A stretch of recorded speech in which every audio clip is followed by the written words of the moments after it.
Israel iron dome అంటే శత్రువుల నుండి వచ్చేటట్టు యుద్ధ విమానాలు కావచ్చు, లేకపోతే మిస్సైల్స్ కావచ్చు, ఇట్లాంటి వాటిని ముందుగా పసిగట్టి సిగ్నల్ ఇక్కడ ఇస్తే దీంట్లో ఉన్నటువంటి యాంటీ మిస్సైల్స్, ఎయిర్క్రాఫ్ట్ మిస్సైల్స్ కావచ్చు, యాంటీ మిస్సైల్స్ కావచ్చు వెళ్ళి వాటిని దారిలో నియంత్రించి పేల్చేస్తాయి. అదే ఎయిర్ డిఫెన్స్ సిస్టమ్స్.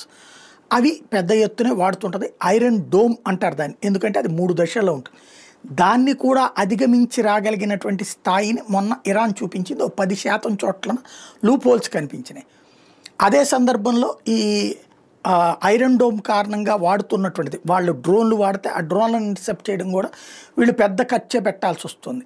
అట్లా కాకుండా తక్కువ ఖర్చుతో ఎక్కువ విధ్వంసం జరగాలి, ఇజ్రాయెల్ డిఫెన్స్ రక్షణకి కీలక ప్రాధాన్యం అని చెప్పి ప్లాన్ చేసినటువంటి వాళ్ళ సైంటిస్టులు కనిపెట్టినటువంటిదే కొత్త laser defence system. Effective and battle tested కూడా ఇది.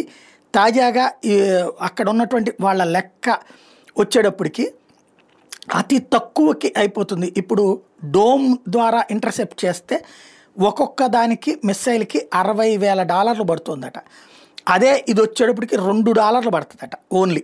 దీని నుంచి వెళ్ళేటటువంటి హీట్ చాలట, అంటే జస్ట్ కరిగిచ్చేస్తుంది. ఆ మధ్యన మొన్న అమెరికా వాడు ఎవడో చెప్పాడు, చైనా వాడు మన మీద కరిగించి ఆయుధాలు ప్రిపేర్ చేశాడని. వాడు ఏం పీకలేదు, కానీ లేజర్కి సంబంధించి మనం ఆల్రెడీ ఒకదాన్ని పేల్చి చూపించాం. ఇప్పుడు అట్లాంటి లేజర్ ఎక్విప్మెంట్ అన్నది ఇజ్రాయెల్ వాడుతోంది అన్నటువంటి విషయాన్ని తాజాగా తేల్చి చెప్తున్నారు.